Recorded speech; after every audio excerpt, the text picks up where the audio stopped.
اللہ علیہ وسلم یا ابا سفیان بعثت لأتمم مکارم الاخلاق او کما قال صلی اللہ علیہ وسلم۔ میرے محترم مائیں بہنیں، بڑے عظمت کے ساتھ، وقار کے ساتھ اپنے آپس کی باتوں کو بند کر کے دھیان سے دین کی بات کو عظمت کے ساتھ سنیں گے، احترام کے ساتھ سنیں گے تو اللہ تعالیٰ عمل کی توفیق عطا فرما دے گا۔ ہم سننے کا حق ادا کریں گے تو اللہ تعالیٰ ہمیں عمل کی توفیق ضرور عطا فرمائے گا۔ تو اس لیے خوب عظمت کے ساتھ عمل کی نیت سے، دوسروں تک پہنچانے کی نیت سے ہم بات کو سنیں گے، اس لیے کہ اللہ اور اس کے رسول صلی اللہ علیہ وسلم کا جو کلام ہے وہ تمام کلاموں میں اور تمام باتوں میں سب سے اعلیٰ اور سب سے افضل ہے، تو اس لیے اس کو اس طرح کی وہ عظمت ہمیں دینا ضروری ہے۔ قرآن کریم میں اللہ تعالیٰ کا فرمان ہے، کنتم خیر امۃ اخرجت للناس، کہ تم بہترین امت ہو، لوگوں کے لیے نکال دی گئی ہو۔ اور ہمارے اوصاف کیا ہیں، ایمان والوں کے اندر کیا کیا صفتیں ہوتی ہیں، ایمان والا کس چیز سے جانا جاتا ہے، کس چیز سے پہچانا جاتا ہے، وہ اس کو بتاتے ہوئے فرما رہے ہیں کہ تمہارا کام ہے بھلی باتوں کا حکم کرنا، برائیوں سے روکنا، اور یہ اس وقت ہے کہ تم خود ایمان والے ہو سب سے پہلے، اور ایمان والا ہونے کے اعتبار سے وہ خود جو ہے اللہ اور اس کے رسول صلی اللہ علیہ وسلم کے لائے ہوئے طریقے کے مطابق وہ عمل کرے، اور عمل کرنے کے بعد دوسروں کی وہ نیت کرے کہ دوسروں تک مجھے اس دین کو پہنچانا ہے۔ میں اکیلا کامیاب ہو گیا، میں اکیلا اللہ تعالیٰ سے ڈرتا رہا اور حضور صلی اللہ علیہ وسلم کے طریقوں کے مطابق عمل کرتا رہا، اور اپنی میں نے جنت کو بنا لیا، اپنی آخرت کو بنا لیا، اور بس ہو گیا، صحیح ہو گیا، ایسا نہیں ہے، بلکہ میرے ساتھ ساتھ ضروری ہے دنیا میں بسنے والے تمام انسانوں کے لیے تک یہ کس طریقے سے کامیابی پہنچ جائے، دنیا میں بسنے والا ایک ایک انسان اللہ رب العزت والجلال سے ڈرنے والا بن جائے، پیارے آقا سرکار دو عالم صلی اللہ علیہ وسلم کی لائی شریعت مطہرہ کے اوپر عمل کرنے والا بن جائے،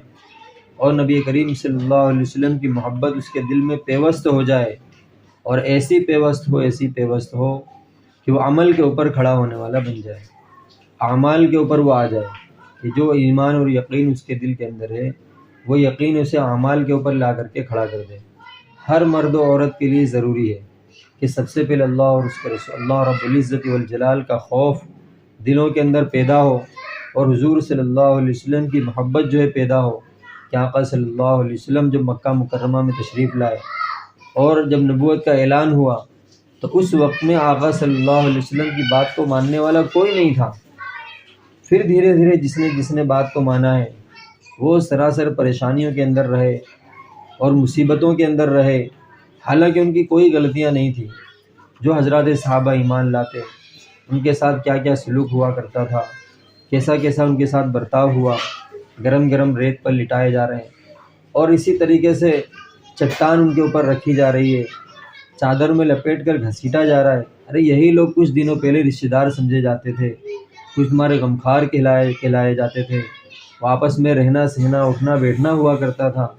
اب ایسی کیا بات ہو گئی کہ جس کی وجہ سے جو ہے مارا جا رہا ہے، ستایا جا رہا ہے، تکلیفیں دی جا رہی ہیں، مصیبتیں جو ہے آ رہی ہیں، اور وہی سارے لوگ جو ہے اب مصیبتیں دینے پر جو ہے تلے ہوئے، جان کے دشمن جو ہے بنے ہوئے ہیں۔ کیا ہوا کہ اللہ رب العزت والجلال کا جو خوف ہے اور یہ ایمان کی جو محبت ہے، ایمان کی حلاوت اور ایمان کی صحیح طور پر جو ہے کیا ہوا تھا، ایمان صحیح طور پر دلوں کے اندر پیوست ہو چکا تھا، ایمان دلوں کے اندر پیدا ہو گیا تھا، جس کی وجہ سے جتنی تکلیفیں آئیں، جتنی مصیبتیں آئیں، جتنی پریشانیاں آئیں، ہر پریشانی کو قبول کرنے کو تیار ہیں، لیکن ایمان سے ہٹنے کو تیار نہیں ہیں۔ یہ کیا ہوا، ایمان کی مٹھاس دلوں میں اتر گئی، اور اس بات کا یقین ہو گیا تھا حضرات صحابہ کرام رضوان اللہ اجمعین کو کہ دنیا کی تکلیف تھوڑی تکلیف ہے، آخرت کی تکلیف بڑی تکلیف ہے، دنیا کی پریشانیاں یہاں کی قربانی تھوڑی ہے، آخرت کا آرام ہمیشہ ہمیشہ کا آرام ہے۔ یہاں کے آرام کو اگر ہم نے کیا ہوا قربان کر کے راحتیں خرید لی، آسانیوں کو خریدا، آسانیوں پر کو ترجیح دی، تو پھر کیا ہوگا، آخرت جو ہمیشہ ہمیشہ کے لیے جو کیا ہوگا ہمارے لیے مشکلیں ہی مشکلیں۔ لیکن اگر یہاں تھوڑی سی مصیبتوں کو جو ہے برداشت کر لیا، تھوڑی سی مشقت کو برداشت کر لیا، تھوڑا سا اپنے مرضی کے مطابق جو ہے نہیں ہوا پھر بھی برداشت کر لیا، اور کس لیے کیا؟ یہ اس لیے کیا کہ اللہ اور اس کے رسول صلی اللہ علیہ وسلم کی خاطر کیا ہے۔ پھر کیا ہوگا؟ آخرت میں ہمیشہ ہمیشہ کے لیے اس کا جو ہے بڑا درجہ ہے، آخرت میں ہمیشہ ہمیشہ کے لیے اس کے آرام ہی آرام ہے۔ دیکھو حضرات صحابہ کرام رضوان اللہ علیہ اجمعین، بتاؤ مکہ مکرمہ کی تکلیفیں ختم ہو گئیں کہ نہیں ہو گئیں؟ مکہ مکرمہ کی ساری تکلیفیں جو ہے ختم ہو گئیں، حضرات صحابہ بھی دنیا سے چلے گئے، لیکن وہ تھوڑی تکلیف کو سہ لیا، تو کیا ہمیشہ ہمیشہ کے لیے اللہ تعالیٰ نے دنیا والوں کے لیے مثال بنا دیا، اور قرآن کریم میں آیت اتر گئی کہ یہ وہ صحابہ ہیں اللہ تعالیٰ ان سے راضی ہو گیا، یہ رب ذوالجلال سے راضی ہو گئے، اور ان کے لیے جنت لکھی جا چکی ہے، ابھی یہ دنیا سے گئے نہیں ہیں، اس سے پہلے قرآن کریم میں آیت اتر گئی وَكُلًّا وَعَدَ اللَّهُ الْحُسْنَىٰ، اے پیغمبر ہمارا وعدہ ہے کہ آپ کے تمام صحابہ کو ہم جنت دیں گے۔ کیوں؟ ایسی قربانیاں پیش کی تھی، ایسے اس طریقے سے پریشانیوں میں رہے تھے، ایسی مصیبتوں میں رہے تھے، اپنے آپ کو جو ہے جھکا کر کے، اپنے آپ کو تکلیفوں میں رہ کر کے جو ہے گزار لیا۔ اب وہ تکلیفیں ختم ہو گئی، لیکن ہمیشہ ہمیشہ کا انعام باقی رہ گیا کہ 1400 سال ہو گئے ہیں، ابھی قیامت اور کب آئے گی؟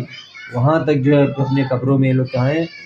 آرام سے، چین سے، سکون سے جو رہیں گے، اور جو ہمیشہ ہمیشہ کے جو ہے آسانیاں ہیں، ہمیشہ ہمیشہ کی جو ہے من چاہی زندگی گزارنے کا موقع ملا ہے، اور رسول اللہ صلی اللہ علیہ وسلم کے قرب میں جگہ ملے گی، اور کل قیامت کے نبی کریم صلی اللہ علیہ وسلم کے سپاہی اور سپہ سالار بن کر کے اٹھیں گے، سچے وفادار بن کر کے جو ہے اٹھیں گے۔ یہ کیا ہوا؟ یہ اس لیے کہ اپنے آپ کی ساری تکلیفوں کو جو ہے برداشت کر لیا، دین کی خاطر جتنی پریشانی ہے سب کو برداشت کر لیا، لیکن اللہ کے رسول صلی اللہ علیہ وسلم کا لایا ہوا مبارک دین اس کو مٹنے نہیں دیا، اس کے اندر کمی نہیں آنے دی۔ نبی کریم صلی اللہ علیہ وسلم کے ساتھ وفاداری کا پورا ثبوت دیتے ہوئے جو اپنے آپ کو قربان کر دیا، اپنی ساری منچاہی زندگی کو قربان کر دیا، اس لیے اللہ اور اس کے رسول صلی اللہ علیہ وسلم کے خاطر۔ آج ایمان اسی بات کا جو ہے تقاضا کر رہا ہے کہ ہمیں نبی کریم صلی اللہ علیہ وسلم سے محبت ہے تو کیسی ہے؟ کیا یہ محبت ہمیں جو ہے اعمال کے اوپر کھڑا کر رہی ہے کہ نہیں کر رہی ہے؟ ہمیں جو ہے نمازوں کے لیے کھڑا کر رہی ہے کہ نہیں کر رہی ہے؟ قرآن کریم کی ہم تلاوت کر رہے ہیں کہ نہیں کر رہے ہیں؟ سنتوں کے مطابق ہماری زندگیاں ہیں یا نہیں ہیں؟ ہم دن بھر میں حضور صلی اللہ علیہ وسلم کے اوپر کتنے درود بھیجتے ہیں کہ ہم نے اس کا حق ادا کیا یا نہیں کیا؟ دنیا والوں کے تمام حقوق کو ادا کر دیے،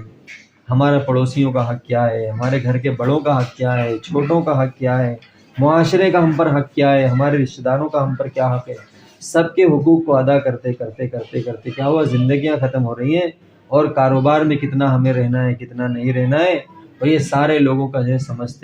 سمجھاتے، دنیا والوں کا سب کچھ سمجھاتے جو ہے اتنا لمبا عرصہ گزر گیا، کبھی ہم نے غور نہیں کیا اللہ رب العزت والجلال کا بھی ہمارے اوپر کچھ حق ہے، رسول اللہ صلی اللہ علیہ وسلم کا بھی ہم پر کچھ حق ہے، نبی کریم صلی اللہ علیہ وسلم کے بڑے حقوق ہیں ہمارے اوپر۔ اتنا ہمارے ماں باپ ہمارے لیے نہیں روئے جتنا ذات اقدس صلی اللہ علیہ وسلم ہمارے لیے آنسو بہا کر چلے گئے، اتنا جو ہے پریشانیوں میں ہمارے ماں باپ ہمارے لیے نہیں رہے جتنا رسول اللہ صلی اللہ علیہ وسلم جو ہے ہمارے لیے قربانیاں اٹھا کر کے چلے گئے۔ یہ بڑا جو ہے بڑے حقوق میں سے ہے، اور سب سے بڑا حق ہے ہمارے لیے اور ہمارے اوپر، ہر ایمان والے کے اوپر۔ اس نے لا الہ الا اللہ محمد رسول اللہ صلی اللہ علیہ وسلم پڑھا ہے، وہ ذات اقدس صلی اللہ علیہ وسلم کا مقروض ہے، اس کو چاہیے کہ اپنی زندگی میں وہ سب سے پہلے اللہ اور اس کے رسول صلی اللہ علیہ وسلم کو رکھے، اپنی ترجیحات کو بدلے کہ میرا ایمان کس طریقے، میرا رشتہ اللہ اور اس کے رسول صلی اللہ علیہ وسلم کے ساتھ کیسا ہے، اپنے رشتے کو مضبوط کرنا، اپنے تعلق کو مضبوط کرنا، اپنی رسی کو اللہ اور اس کے رسول صلی اللہ علیہ وسلم کے ساتھ مضبوط باندھنا کہ ہم ایمان والے ہیں، یعنی ہم جو ہے کسی گھر کے تاجر بعد میں ہیں، لیکن پہلے میں رسول اللہ صلی اللہ علیہ وسلم کی غلامی کا دم بھرنے والا ہوں، میں کسی گھر کی جو ہے بڑی ہوں، گھر کے بڑپن کا حق میرے اوپر ہے، لیکن وہ بعد میں ہوں، پہلے میں جو ہے میں ایمان والا ہوں، اللہ اور اس کے رسول صلی اللہ علیہ وسلم کی غلامی میرے لیے سب سے پہلے ضروری ہے۔ اس بات کو اگر لے کر کے چلیں گے تو پھر کیا ہوگا؟ اللہ رب العزت والجلال کا حق ادا ہوگا، رسول اللہ صلی اللہ علیہ وسلم کا حق ادا ہوگا، اور اس کے بعد جو ہے دنیا والوں کے تمام لوگوں کے حقوق ادا ہوں گے۔ اللہ تعالیٰ نے کا یہ فرمان نہیں ہے کہ اللہ تعالیٰ کے حقوق کو ادا کرتے کرتے کرتے کرتے اتنے مست ہو جاؤ کہ جنگل بیابان میں چلے جاؤ اور رہبانیت ادا کر لو، رہبانیت میں چلے جاؤ، درخت کے نیچے بیٹھ کر کے اللہ اللہ کہہ کر کے زندگی گزار لو، ایسا نہیں ہے۔ بلکہ دنیا والوں کے درمیان میں رہ کر، ماں باپ کے درمیان میں رہ کر، بچوں کے درمیان میں رہ کر کے، اور ان سب کے حقوق کو ادا کرتے ہوئے اللہ اور اس کے رسول صلی اللہ علیہ وسلم کے حقوق کو جو ہے ادا کرنا ہے۔ یہ سب سے پہلے ہمارے لیے ضروری ہے۔ اور دین میں ایسا نہیں ہے کہ جو چیز ہمیں سمجھ میں آ رہی وہ ٹھیک ہے، اور جو چیز سمجھ میں نہیں آ رہی وہ ہم نہیں کریں گے، ایسا نہیں ہے۔ اگر حضرات صحابہ کرام رضوان اللہ علیہم اجمعین ایسا کرتے اگر، تو یہ دین ہم تک پورے طور پر کبھی نہیں پہنچتا۔ حضرات صحابہ کرام رضوان اللہ علیہم اجمعین کے زمانے میں بہت ساری چیزیں ایسی تھی جب نبی کریم صلی اللہ علیہ وسلم بیان فرماتے، حضرات صحابہ حیرت کرتے کہ کیا ایسا بھی زمانہ آئے گا، کیا ایسا بھی زمانہ آئے گا، ایسا بھی لوگ دیکھنے کو ملیں گے، اور اس طرح کے لوگ بھی دیکھنے کو ملیں گے۔ لیکن جب نبی کریم صلی اللہ علیہ وسلم کا جب فرمان ہے، حضرات صحابہ کے سمجھ میں آئے یا نہ آئے، لیکن انہوں نے پوری طریقے سے باتوں کو محفوظ کیا، لکھا، اس کو یاد کیا، اس کو پڑھا، اور امت تک امانت سمجھ کر کے پہنچا دیا۔ یہ دین نبی کریم صلی اللہ علیہ وسلم کی امانت ہے۔ یہ امانت جب ہم تک پہنچی ہے تو ہمارے لیے بھی ضروری ہے ہم اسے جو ہے پورے طور پر عمل کریں، اور عمل کرنے کے ساتھ ساتھ دنیا کے کونے کونے میں پہنچانے کی نیت کریں۔ یہ رسول اللہ صلی اللہ علیہ وسلم کی امانت ہے۔ کون سا انسان ہوگا، حضرات صحابہ کرام، یہ دنیا کے تمام مسلمان یوں سمجھتے ہیں کہ ہماری آخری سانس جو ہے مدینہ منورہ میں نکلے، بقی قبرستان میں جو ہے ہماری قبر ہو، حضور صلی اللہ علیہ وسلم کے پڑوس میں ہماری قبر ہو، وہاں کی رحمت ہمیں بھی کچھ مل سکے۔ لیکن حضرات صحابہ کرام رضوان اللہ علیہ اجمعین وہ تو مدینہ منورہ میں رہتے تھے، ان کے گھر وہیں تھے، ان کے کاروبار وہیں تھے، ان کے بچے وہیں تھے، ان کا معاشرہ وہی تھا۔ پھر آخر کیا بات بنی کہ حضرات صحابہ کرام رضوان اللہ علیہ اجمعین کی بڑی تعداد جو ہے دنیا کے کونے کونے میں چلے گئی، دنیا کے کونے کونے میں جا کر، ملکوں میں جا کر کے ان لوگوں نے اپنی قبریں بنوائی۔ کیوں؟ یہ رسول اللہ صلی اللہ علیہ وسلم کی امانت اگر ہم سے ادا نہیں ہوئی تو کل قیامت کے دن حضور صلی اللہ علیہ وسلم کے سامنے کھڑے ہوں گے، اور پھر کیا جواب ہوگا؟ کیا رسول اللہ صلی اللہ علیہ وسلم کی وفاداری کا یہ حق تھا کہ مدینہ منورہ میں ہی رہو، یہیں پر اپنی قبریں بنواؤ؟ نہیں، نبی کریم صلی اللہ علیہ وسلم کی امانت کا حق یہ تھا کہ دنیا کے کونے کونے میں جا کر، ایک ایک ملکوں میں جا کر کے، جہاں معلوم ہے کہ یہاں لوگ رہتے ہیں، ان کی کامیابی اس دین کے اندر چھپی ہوئی ہے، اس کامیابی کو ان تک پہنچانا، اللہ رب العزت والجلال کا خوف ان کے دلوں میں لانا، حضور صلی اللہ علیہ وسلم کی محبت کو پیدا کرنا، اور ہمیشہ کی کامیابی کا یقین دلانا۔ اور حضرات صحابہ کرام رضوان اللہ اجمعین نے اس پورے حق کو جو ادا کیا۔ دنیا کے کونے کونے، حضرت عمر رضی اللہ عنہ کے زمانے میں جو ہندوستان میں مسلمان آ چکے تھے، نبوت کے 100 سال نہیں گزرے تھے کہ ہم تک جو ہے ایمان کی شعاعیں ہم تک پہنچ چکی تھی۔ یہ کیا ہوا؟ یہ وہی سی غم کا، اسی فکر کا جو ہے نتیجہ تھا۔ ہم لوگ جتنا کاروبار کے لیے فکر کرتے ہیں، اپنے معاشرے کے لیے فکر کرتے ہیں، اپنے بچوں کے لیے، اپنی اولادوں کے لیے جتنی فکر کرتے ہیں،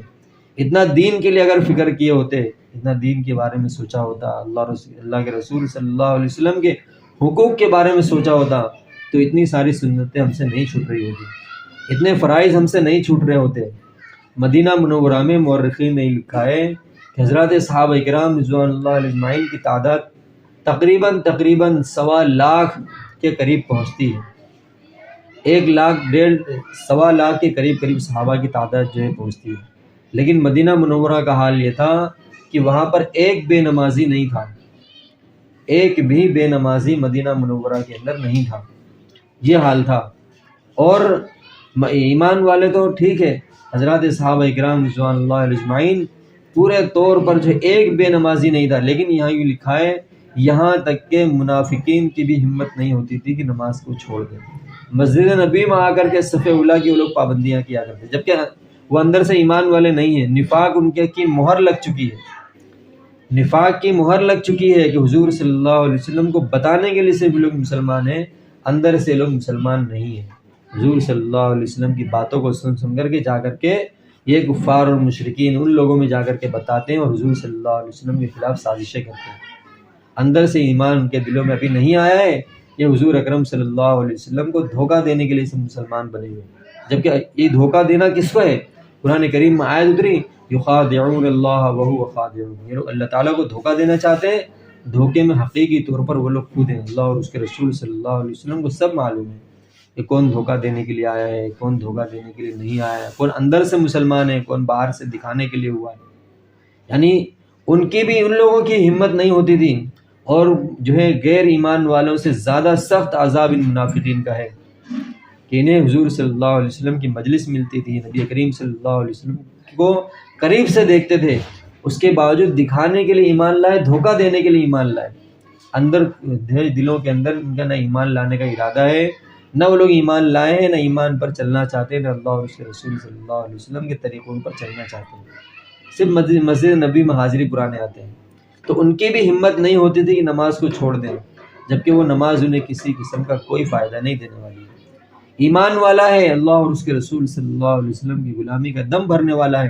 یہ نماز اس کے درجات کو بلند کرائے گی۔ اللہ تعالیٰ نے 5 وقت کی نمازوں کو فرض فرمایا، تو 5 وقت کی نماز جس طریقے سے ہم دن کے سارے کام کرتے ہیں، اسی طریقے سے ہم نمازوں کو ہی پورا کرنے والا بنے کہ نماز ہم سے آخر ایسا کیا مسئلہ ہے جس کی وجہ سے نماز ہم سے چھوٹ رہی ہے، یا ہم اس کو پڑھ نہیں پا رہے ہیں۔ کہ اللہ تعالیٰ سے مانگنے کی ضرورت ہے، اللہ تعالیٰ کے سامنے اپنی باتوں کو رکھیں۔ ہر گھر کے اندر کوئی نہ کوئی پریشانیاں ہیں، لیکن اس پریشانی کا حل یہ ہے کہ ہم لوگوں کے سامنے رکھنے سے اچھا ہے، بہتر یہ ہے اللہ رب العزت والجلال کے سامنے 2 رکعت صلاۃ الحاجت پڑھ کر کے اللہ تعالیٰ کے سامنے اپنی پریشانیوں کو رکھے۔ حدیث پاک میں تو آتا ہے جوتے کا تسمہ ٹوٹ جائے تو بھی اللہ تعالیٰ سے مانگو۔ ہمارے اوپر تو بڑی بڑی مصیبتیں ہیں، قوم کی لائن سی مصیبتیں ہیں، ساری دنیا میں مسلمانوں کا حال، جو ہمارے اپنی چھوٹی بڑی پریشانیاں، سب کو اللہ تعالیٰ کے سامنے۔ وہ ذات ایسی ذات ہے جو مانگنے سے خوش ہوتی ہے، اور یہ دنیا والے لوگ مانگنے سے ناراض ہوتے ہیں، منہ بناتے ہیں، چڑچڑاپن کرتے ہیں، ترشرو ہوتے ہیں، لیکن اللہ رب العزت والجلال کی ذات وہ ذات ہے جو مانگنے سے خوش ہوتی ہے۔ اور جب تک ہماری پریشانیوں کے ہٹنے کا فیصلہ رب ذوالجلال کی بارگاہ سے نہیں ہوگا، دنیا کی کوئی طاقت جو ہے اس پریشانی کو ہم سے نہیں ہٹا سکتی ہے۔ پھر اللہ تعالیٰ کو راضی کرنے کے، رب کو ناراض کر کے دنیا کے تمام لوگوں کو راضی کر رہے ہیں، یہ جو ہے سمجھداری کا فیصلہ نہیں ہے۔ عقل مندی یہ ہے اللہ رب العزت والجلال کو راضی کیا جائے گا۔ قرآن کریم میں ان اللہ اشتری من المؤمنین انفسهم واموالهم بان لهم الجنہ، کہ اللہ تعالیٰ نے مومنین کی جانوں کو اور ان کے مالوں کو جنت کے بدلے میں خرید لیا ہے۔ ہماری جان جو ہے یہ اللہ تعالیٰ کی امانت ہے، اور جو مال ہے یہ بھی اللہ تعالیٰ کی امانت ہے۔ انہی 2 چیزوں کے اوپر انسان دنیا میں اکڑتا ہے، فخر کرتا ہے، ساری چیزوں کو استعمال کرتا ہے، سب کچھ کرتا ہے۔ اگر اس کے پاس مال نہیں ہے، اس چیزوں کا استعمال کرنا وہ چھوڑ دے گا، اور اس کے جو ہے بدن کے اندر جان نہیں ہے، اس کے بدن کے اندر روح نہیں ہے، تو پھر کیا ہوگا؟ اس کا چلنا پھرنا سب کچھ چھوڑ دے گا، اور یہ کیا ہوگا؟ مٹی کا ہو کر کے رہ جائے گا۔ اللہ تعالیٰ نے اسے مٹی سے بنایا ہے، جب تک روح اس کے بدن کے اندر ہے تب تک کیا ہوگا؟ یہ انسان ساری چیزوں کا سارے کام کرے گا، اس کے ہاتھ جو ہے چلیں گے، چیزوں کو پکڑیں گے، قدم جو ہے چلیں گے، آنکھیں جو ہے دیکھیں گی، پورا بدن صحیح طور پر کام کرتا رہے گا۔ لیکن جس دن روح اس کے بدن سے نکل گئی، پھر کیا ہوگا؟ یہ انسان، اس کی آنکھیں صحیح ہے لیکن یہ دیکھ نہیں سکتا ہے، اس کی زبان صحیح ہے لیکن یہ بول نہیں سکتا ہے، اس کے ہاتھ صحیح ہے لیکن کوئی جو ہے کسی چیز کا استعمال نہیں کر سکتا ہے، اس کے پیر صحیح ہیں لیکن یہ کہیں چل نہیں سکتا ہے، اٹھ نہیں سکتا ہے، بیٹھ نہیں سکتا ہے۔ کیا ہوا؟ اس کے بدن کے اندر ایک روح تھی، وہ روح اللہ تعالیٰ نے لے لی، اور کیا ہوا؟ ہم سب کی روحیں ہمارے جسموں میں امانت ہیں، ہم سب کی روحیں ہمارے جسموں میں امانت ہیں، اور یہ امانت کے ادا کرنے کا وقت تب آئے گا، کیا ہوگا؟ وہ فرشتہ ہم سے پوچھے گا نہیں، بلکہ جس وقت بھی اس روح کو ادا کرنے کا وقت آ جائے گا، اس روح کو اللہ تعالیٰ کو سونپنے کا وقت آ جائے گا، پھر کیا ہوگا؟ ایک فرشتہ آئے گا اور اس روح کو نکال کر کے لے کر چلے جائے گا، اور پھر بس نہیں ہوگا، بلکہ کیا ہوگا؟ اس کے بعد اپنی زندگی کا حساب دینا ہوگا کہ بتاؤ ہم نے تمہیں دنیا میں بھیجا تھا، عمل کر کے آئے کہ نہیں آئے۔ اس لیے آتا حدیث پاک کے اندر کہ کامیاب بندہ، کامیاب بندی وہ ہے جو مرنے سے پہلے مرنے کی تیاری کر لے، اور اپنے آخرت میں جانے سے پہلے آخرت میں جانے کی تیاری کر لے۔ دنیا میں کوئی کسی کو یاد نہیں کرتا ہے، کوئی لوگ کسی کو 2-4 دن یاد رکھتے ہیں پھر بھول جاتے ہیں، اس کے کیے ہوئے اعمال اس کو کام آئیں گے، اور ہم کو نہیں معلوم کبھی ہماری 1 نیکی اٹک جائے، 2 نیکی اٹک جائے، 2 نیکی سے ہمارا پلڑا جو ہے کم ہو جائے۔ نہیں، اس لیے کیا ہوئے؟ اپنی زندگی کو غنیمت جاننا، اپنے آپ کو غنیمت جاننا، اپنے نفس کو جو ہے اپنے نفس کے اوپر رحم کھانا۔ کامیاب بندہ وہ ہے اپنے نفس کے اوپر رحم کھائے، اپنے آپ کے اوپر رحم کھائے کہ مجھے اس دنیا سے اکیلے جانا ہے، تنہا جانا ہے، اور مجھے جو زندگی کا حساب دینا ہے، اور اس زندگی کا حساب کس طریقے سے ہے، باری تعالیٰ عزیزموں کے سامنے کھڑا ہونا ہے اور اپنی پوری زندگی کا حساب دینا ہے۔ اس لیے میری محترم مائیں بہنیں، بڑی ذمہ داریاں آپ کے اوپر ہیں، سب سے پہلے نیت کریں کہ مجھے جو ہے 5 وقت کی نماز ضرور ہم پڑھیں گے۔ جتنی مائیں بہنیں آئی ہیں ہر ایک جو ہے اس بات کی نیت کرے کہ انشاءاللہ جو ہے 5 وقت کی نماز ہم پابندی کے ساتھ پڑھیں گے، کہ گھر کے سارے کام، برتن کا دھونے کا، یہ صفائی کا، بچوں کو تیار کرانے کا سارا کام ہم سے ہو رہا ہے، کپڑوں کا، ہر طرح کے سارے کام ہم سے پورے ہو رہے ہیں، ہر ایک حقوق ہم سے ادا ہو رہے ہیں۔ پھر آخر ایسا کیا مسئلہ ہے کہ اللہ اور اس کے رسول صلی اللہ علیہ وسلم کا حق ہم سے ادا نہیں ہو رہا ہے۔ بچوں کو اٹھانے کے لیے صبح ہم الارم لگاتے ہیں، اس سے 1 گھنٹہ پہلے، آدھے گھنٹے پہلے فجر کی نماز کا وقت ہوتا ہے، وہ تھوڑا سا پہلے لگا لیں، اللہ تعالیٰ توفیق دے، فجر کی نماز ہماری ہو جائے گی۔ اور فجر کی نماز میں رزق تقسیم ہوتا ہے، روزی تقسیم ہوتی ہے، اور اس وقت میں ہم سب کے سب سو رہے ہوتے ہیں، اور اجتماعی طور پر سو رہے ہیں، ایسا نہیں گھر کے بڑے اٹھ گئے ہو چھوٹے سو رہے ہیں، ایسا نہیں ہے، اجتماعی طور پر سو رہے ہیں، چھوٹے بھی سو رہے ہیں، بڑے بھی سو رہے ہیں، بوڑھے بھی سو رہے ہیں، ایسا نہیں ہونا چاہیے، بلکہ اس وقت میں ہم اٹھیں تو جس چیز کے اوپر ہماری اولادیں ہم کو دیکھیں گی، ہماری اولادیں بھی وہی کرنے والی بنیں گی۔ ہم ہی چاہتے ہیں ہم دین پر نہ چلیں اور ہماری اولادیں دین پر چلتی رہیں، ایسا نہیں ہوگا، بلکہ ہماری اولادیں انہی چیزوں کو کرنے والی بنیں گی جس چیز پر اپنے ماں باپ کو دیکھیں گے۔ بسا اوقات ایسا ہوتا ہے کہ ماں باپ کی دعائیں بچوں کے لیے کام کرتی ہیں، تو اس وقت میں ماں باپ کے رہتے ہوئے ان لوگوں نے اس عمل کو نہیں کیا، اللہ اور اس کے رسول صلی اللہ علیہ وسلم کے جو ہے طریقوں کو نہیں سمجھا، اس اہمیت کو نہیں سمجھا، لیکن ماں باپ ان کے لیے دعا کرتے تھے، اپنی نمازوں کو ادا کر کے، قرآن کریم کی تلاوت کر کے اپنی اولادوں کے لیے دعا ضرور کرتے ہیں۔ ایسے کون سے ماں باپ ہوں گے جو اپنے اولاد کے لیے دعا نہ کرتے ہوں؟ لیکن اولاد کے اندر کبھی جلدی اثر کرتی، کبھی بعد میں اثر کرتی ہے۔ پھر کیا ہوا، بعد میں وہ دعائیں جو ہے اثر کرتی ہیں، لوگ کہتے ہیں اس کے پیچھے اس کے ماں باپ کی دعاؤں کا اثر ہے، اس کی دادی کی دعاؤں کا اثر ہے، فلاں کے دادا کے دعاؤں کا اثر ہے، کہ جس کی وجہ سے کیا ہوئی، اللہ اور اس کے رسول صلی اللہ علیہ وسلم کی فرما برداری میں، اطاعت میں اپنی دنیا کو گزار رہا ہے۔ تو ایسا ہوتا ہے کہ دنیا سے ماں باپ جو ہے چلے گئے، لیکن ان کے اپنے اولادوں کے پیچھے ان لوگوں نے محنت کی تھی، تو جس محنت کا صلہ آج وہ قبروں میں وہ پا رہے ہیں، اپنی قبروں میں جو ہے ان کی قبروں کی جو ہے ٹھنڈک پہنچ رہی ہے، اپنی اولادوں کے پیچھے محنت کرنے کی وجہ سے، ان کے لیے دعائیں کرنے کی وجہ سے۔ تو اس لیے کیا کریں، فجر کی نماز تو ضرور پڑھیں،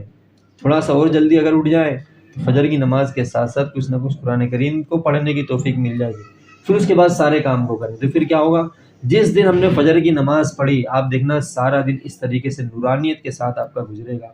اتنا آسانی کے ساتھ گزرے گا، اور اتنا بہترین ایک اندر سے خوشی ملے گی،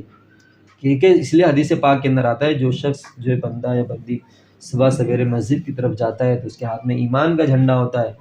اور جو بازار کی طرف جاتا ہے اس کے ہاتھ میں شیطان کا جھنڈا ہوتا ہے۔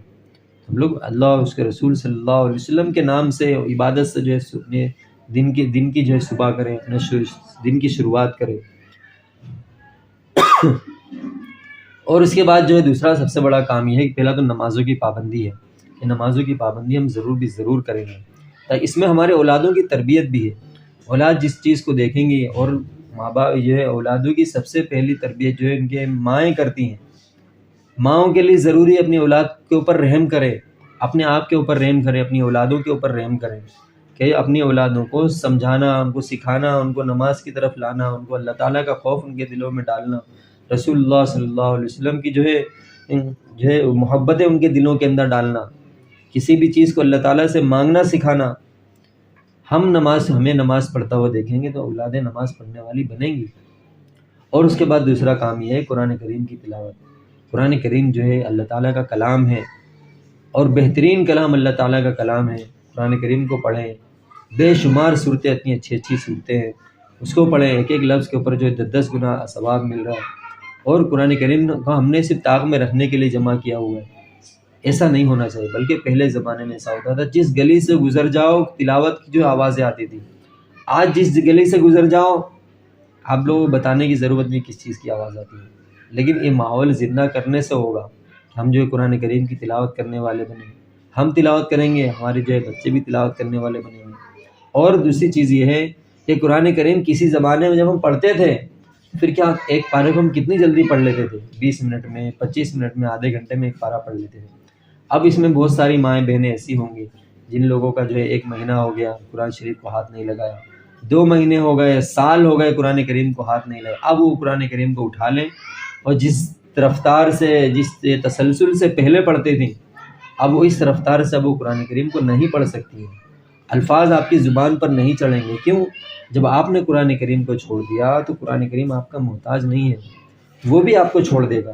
اس لیے اس کے الفاظ آپ کی زبان پر نہیں چڑھیں گے. اور جب آپ گلے سے لگا کر کے رکھیں گے، اس کے روز پڑھتے رہیں گے، کچھ نہ کچھ حصہ آپ پڑھتے رہیں گے، آپ پڑھتے رہیں گے، اگلے الفاظ خود بخود جو آپ کی زبان پر چڑھتے چلے جائیں گے. یعنی وہ الفاظ قرآن کریم آپ سے مانوس ہوں گے. قرآن کریم آپ سے مانوس ہے، آپ قرآن کریم سے مانوس ہیں، تو جو آپ کا قرآن کریم کا جو رشتہ جو ہے برابر جو ہے مضبوط ہوتا چلا جائے گا. اور یہ کلام کس کا ہے؟ رب ذوالجلال کا یہ کلام ہے. اللہ رب العزت والجلال کا یہ کلام ہے. کل قیامت کے دن آپ کی سفارش کروائے گا. قرآن کریم اللہ تعالیٰ سے جھگڑا کرے گا کہ اگر میں قرآن کریم کا حصہ ہوں تو اس بندے کی جو ہے مغفرت کی جائے، ورنہ مجھے قرآن کریم میں سے نکال دیا جائے. بدلے میں یہ ہوگا، نتیجہ یہ ہوگا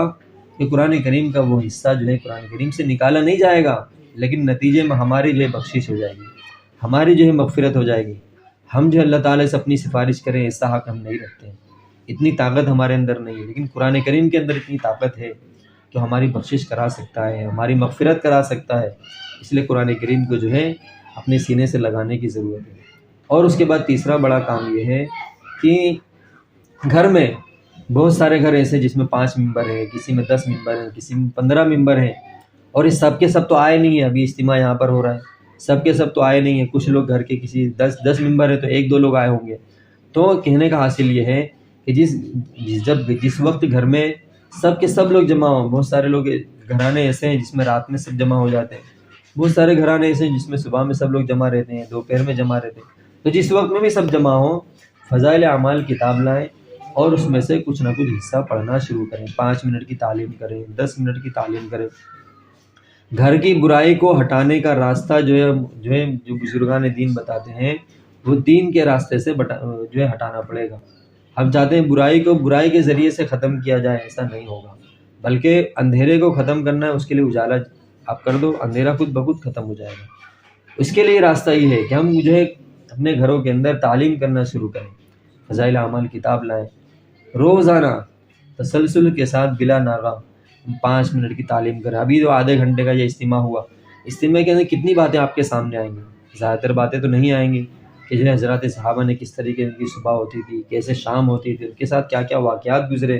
اور کتنی تکلیفوں میں رہ کر کے انہوں نے دین کو جو ہے زندہ کیا ہے، اپنے گھر والوں کو قربان کیا، گھر والوں کو چھوڑا، فلاں کو چھوڑا، نبی کریم صلی اللہ علیہ وسلم کی مجلس کو چھوڑا، نہ آقا صلی اللہ علیہ وسلم جہاں جانے کا بولتے وہاں جاتے، اور ساری چیز ہے جتنا لمبا سفر ہوتا ہے سارے سفر کو طے فرماتے، اور آقا صلی اللہ علیہ وسلم کی امانت کو ادا کر کے آتے، اس ساری پریشانی کو قبول کرتے، ساری پریشانی کو جو ہے بندہ پیشانی کے ساتھ جو ہے لیتے. وہ ساری چیزیں ہمارے سامنے تو آئے گی نہیں اتنی تفصیل کے ساتھ. تو اس لیے اب جو ہے کیا کرنا ہے، جو فضائل اعمال کی کتاب لا کر کے کوئی ہندی میں پڑھنا چاہتا ہے ہندی میں لائیں، گجراتی میں پڑھنا جانتے ہیں گجراتی میں لے کر کے آئیں، اردو پڑھنا جانتی ہیں تو اردو میں لے کر کے آئیں. اور جس وقت میں گھر کے سارے ممبر جمع ہوں اس وقت میں 5 منٹ کی تعلیم ضرور کریں. 5 منٹ کی تعلیم کریں، 10 منٹ کی تعلیم میں ایک ایک صحابہ کا نام اس میں آئے گا، ایک ایک صحابی کا نام آئے گا. اس صحابی کے ساتھ ایسا معاملہ ہوا، آقا صلی اللہ علیہ وسلم کے ساتھ طائف میں یہ ہوا، اور اس طریقے سے حضور صلی اللہ علیہ وسلم کے ساتھ مکہ مکرمہ میں شیاب ابی طالب میں ایسا ہوا، احد کی جنگ میں ایسا ہوا، بدر کی جنگ میں ایسا ہوا. یہ چیزیں ہمارے ایمان کو تازہ کریں گی اور اعمال کے اندر جو کیا ہو دل لگائیں گی. اعمال میں ہمیں مزہ آئے گا، اعمال کرنے کا مزہ آئے گا، اعمال کرنے کا شوق پیدا ہوگا. حضور صلی اللہ علیہ وسلم سے ہماری محبت بڑھے گی، اللہ رب العزت والجلال کا خوف پیدا ہوگا. اور اس میں دوسری بات یہ ہوگی کہ آپ جو ہے تعلیم جب کریں گے تو اپنے اولادوں کو بسا اوقات بہت ساری باتیں آپ بتانا چاہتی ہیں، لیکن کس طریقے سے بتائیں، کیسے اپنے دل کا درد ان کو بتائیں، کس راستے پر چلنا ہے کیسے بتائیں. وہ تعلیم وہ ساری چیزیں خود بخود آئیں گی. آپ کو بھی رونا آئے گا، آپ کے بچوں کو رونا آئے گا، اپنی اولادوں کو رونا آئے گا کہ آقا صلی اللہ علیہ وسلم کے ساتھ ایسے ایسے معاملات گزرے ہیں، جبکہ نبی کریم صلی اللہ علیہ وسلم کی کوئی غلطی نہیں تھی، لیکن ساری پریشانیوں کو اٹھانا اس وجہ سے تھا، امت کی خاطر، لوگوں کی خاطر،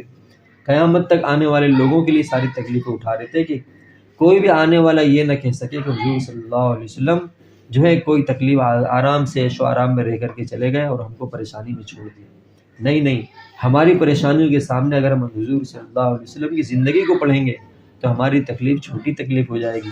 حضور صلی اللہ علیہ وسلم کی تکلیف بڑی تکلیف ہو جائے گی. اس سے امت کو سہارا پیدا ہوگا، ہمیں دلاسا و یقین آئے گا، ہمارا دل جو ہے کیا ہوگا، اس میں جو ہے صبر کرنے والا بنے گا. ہمیں صبر آئے گا کہ یہاں ہمارے ساتھ یہ معاملہ ہوا، یہاں حضور صلی اللہ علیہ وسلم کے ساتھ اس سے بڑا معاملہ ہوا،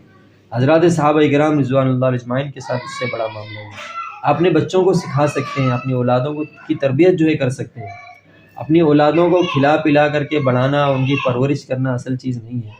ان کی تربیت کرنا اصل چیز ہے کہ کسی بھی طریقے سے رب ذوالجلال کا خوف ان کے دلوں میں پیدا ہو جائے، رسول اللہ صلی اللہ علیہ وسلم کی محبت ان کے دلوں کے اندر پیدا ہو جائے۔ اس لیے جو ہے اللہ کے راستے میں نکالا جاتا ہے کہ گھروں میں رہ کر کے، اپنے اسی معاشرے میں رہ کر، اسی سماج میں رہ کر، اسی کاروبار میں رہ کر کے بسا اوقات یہ ساری چیزیں سمجھ میں نہیں آتی ہیں۔ ہماری سورہ فاتحہ صحیح ہے کہ نہیں ہے، صورتیں ہماری صحیح ہیں کہ نہیں ہیں، دعائے قنوت ہمیں یاد ہے کہ نہیں ہے، اور اسی طریقے سے اتحیات ہمیں یاد ہے یا نہیں ہے، دعائے معصورہ یاد ہے کہ نہیں ہے، جو ہے اسی طریقے سے جو ہے درود شریف ہمیں یاد ہے یا نہیں ہے، یہ ساری چیزیں ہمیں یاد ہوں۔ اسی طریقے سے جو ہے جنازے کی نماز میں کیا دعا پڑھی جاتی ہے، کس طریقے سے پڑھی جاتی ہے، یہ ساری چیزوں کا، فرائض کا، واجبات کا، سنتوں کا جو ہے وہاں پر مذاکرہ ہوتا ہے۔ اللہ کے راستے میں نکل کر کے ساری چیزوں کو سکھایا جاتا ہے، سمجھایا جاتا ہے، بتایا جاتا ہے، اور اس کو یاد کرایا جاتا ہے کہ یہ ساری چیزیں ہیں۔ ورنہ ہم جو ہے روز نہا رہے ہیں لیکن پاک نہیں ہو رہے ہیں، غسل ہم روز کر رہے ہیں، غسل کا طریقہ نہیں معلوم ہے، غسل میں فرائض کیا چیز ہے وہ نہیں معلوم ہے، تو روز ہم نہا رہے ہیں لیکن پاک نہیں ہو رہے ہیں۔ نہ ہم قرآن کریم کو ہاتھ لگا سکتے ہیں، نہ نماز پڑھ سکتے ہیں جبکہ ابھی نہا کر کے نکلے۔ کیوں؟ فرائض ہمیں نہیں معلوم، فرائض کو ہم ادا نہیں کر رہے، تو چاہے جتنی مرتبہ ہم نہا لیں پاک نہیں ہو سکتے۔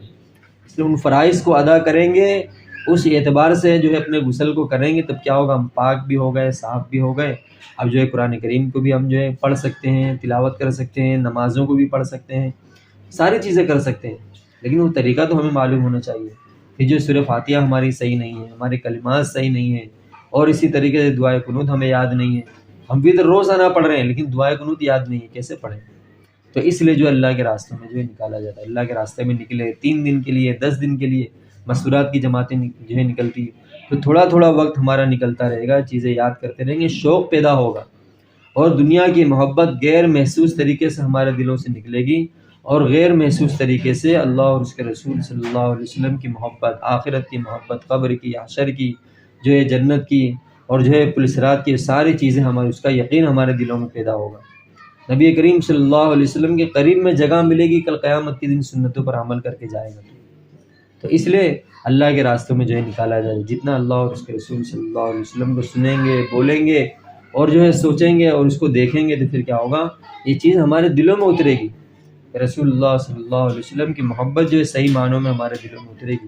پھر وہ محبت ہمیں اعمال کے اوپر کھڑا